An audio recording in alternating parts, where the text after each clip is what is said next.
قرآن سنت اور اہل بیت علیہم السلام میں خوش آمدید۔ آج ہم قرآن مجید کی 27ویں سورت سورۃ النمل پر گفتگو کریں گے۔ یہ ایک مکی سورت ہے اور اس کی 93 آیات ہیں۔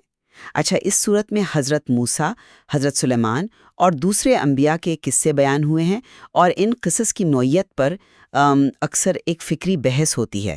تو آج ہماری گفتگو کا محور یہی سوال ہے کہ کیا سورۃ النمل میں جو واقعات بیان ہوئے ہیں انہیں بنیادی طور پر روحانی اور اخلاقی تمثیل کے طور پر سمجھا جانا چاہیے، یا پھر انہیں ٹھوس تاریخی اور تشریحی حقائق کے طور پر دیکھنا چاہیے؟ جی، اور یہ ایک بہت ہی کلیدی سوال ہے۔ میں آج اس موقع کی نمائندگی کروں گا کہ قرآن ان واقعات کو ٹھوس تاریخی حقائق کے طور پر پیش کرتا ہے، اور ان کا مقصد الہی قانون کی بنیاد رکھنا اور تاریخ میں خدا کی جو براہ راست مداخلت ہے اسے ثابت کرنا ہے۔ صحیح۔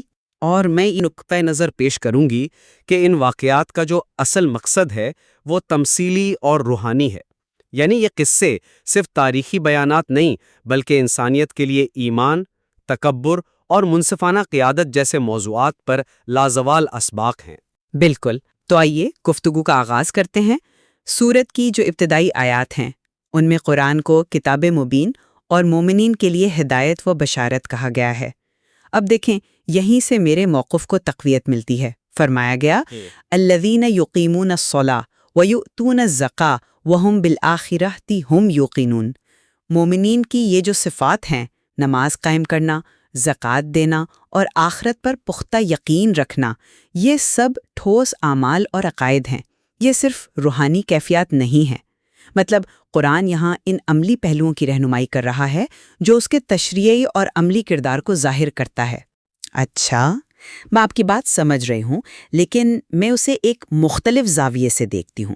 دیکھیں، ہدایت اور بشارت کا تعلق تو انسان کے باطن سے ہے۔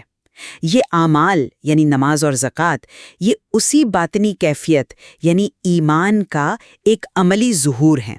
اصل زور تو آخرت پر یقین پر ہے، جو ایک گہری روحانی بصیرت ہے، اور اسی لیے اگلی آیت میں فرمایا کہ جو آخرت پر ایمان نہیں لاتے، زینا لہم اعمالہم، یعنی ہم نے ان کے اعمال ان کے لیے خوشنما بنا دیے۔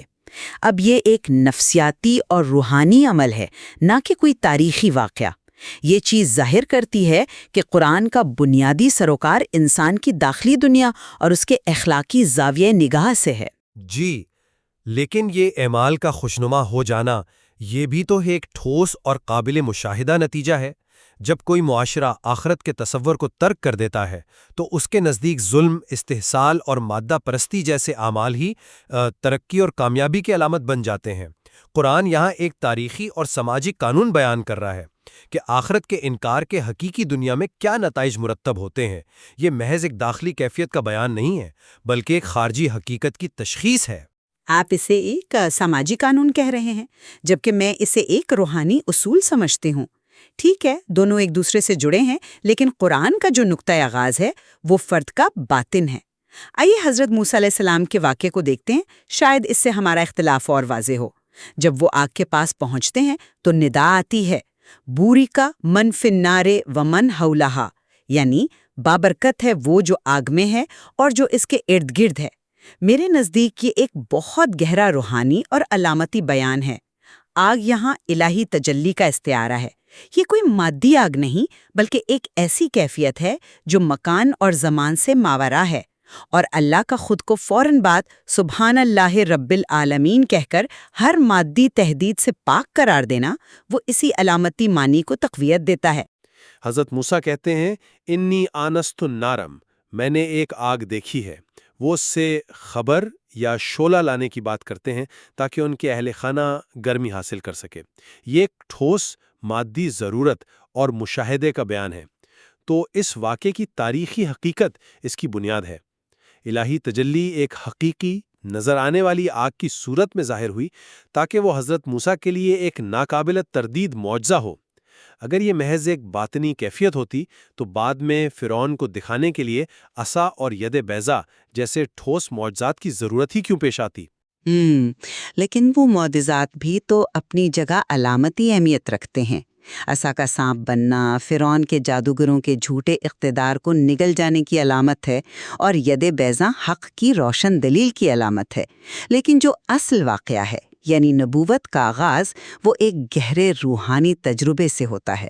حضرت موسیٰ کا خوف زدہ ہونا اور اللہ کا انہیں تسلی دینا، لا تخف، یہ ایک نبی کے باطن میں چلنے والی کشمکش اور اس پر الہی سکینت کے نزول کی تصویر کشی ہے۔ تو اس کا مرکزی پیغام یہ ہے کہ الہی رہنمائی کا تجربہ انسان کو ظاہری حواس سے ماورا ایک حقیقت سے روشناس کراتا ہے۔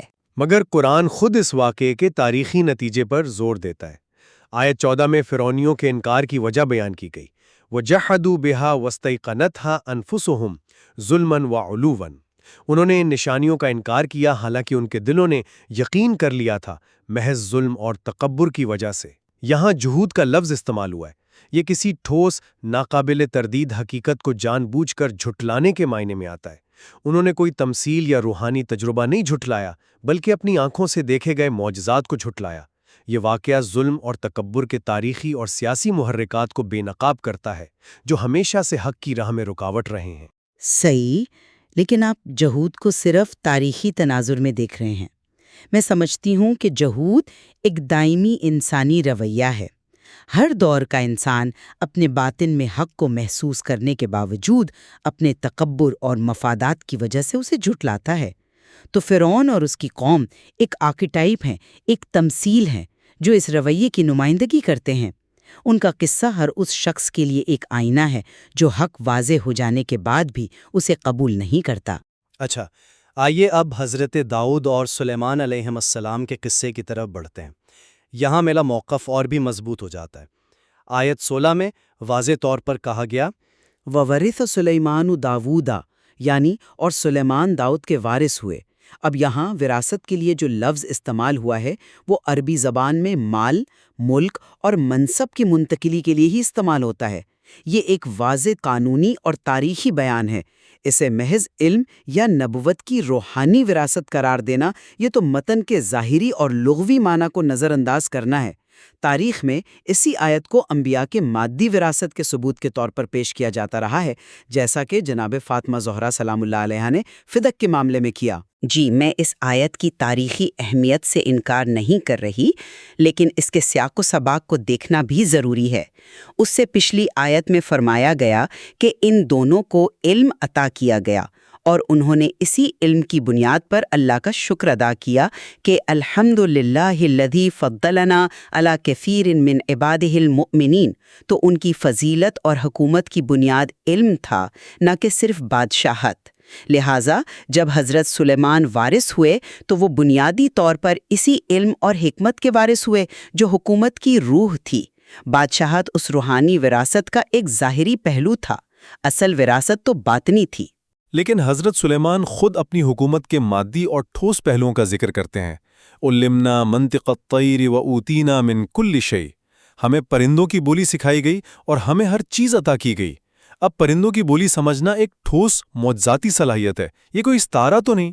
اور ہر چیز عطا کی گئی سے مراد ایک وسیع اور مستحکم سلطنت کے تمام وسائل ہیں۔